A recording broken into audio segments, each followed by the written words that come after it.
M-am dus acasă, m-am așezat în camera unde eu stăteam în fotoliu și am stat acolo până sâmbătă, seara, duminică, dimineața, până m-am dus la biserică. M-am gândit la toată viața mea. Mi-au trecut prin minte toate rările, toate păcatele care le-am făcut.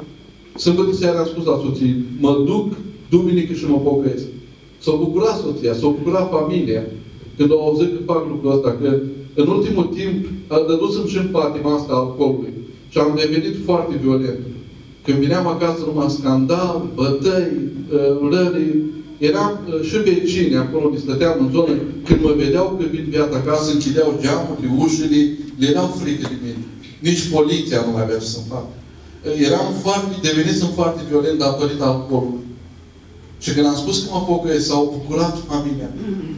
Duminică dimineața, cu ajutorul Duhului Sfânt, prin jertfa Domnului Iisus Hristos, m-am dus la biserică și mi-am predat viața în mâna lui Iisus Hristos.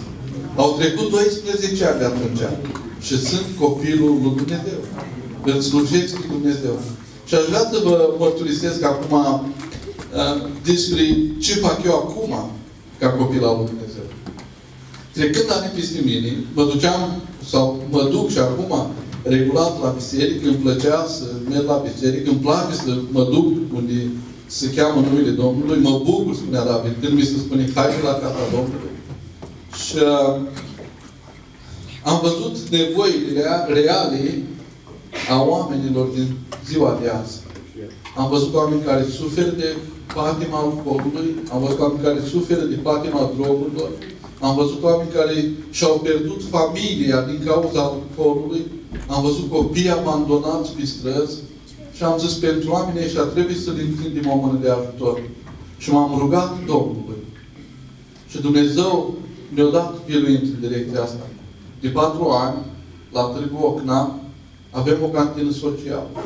Ne îngrijim cu precădere de oamenii străzii, de oameni bețivi, oameni abandonați, soții care sunt bătute de soților de consiliem acolo la noi. Săptămâna trecută, fac o paranteză, face parte din lucrare, săptămâna trecută m-a sunat cineva de la spital, deci la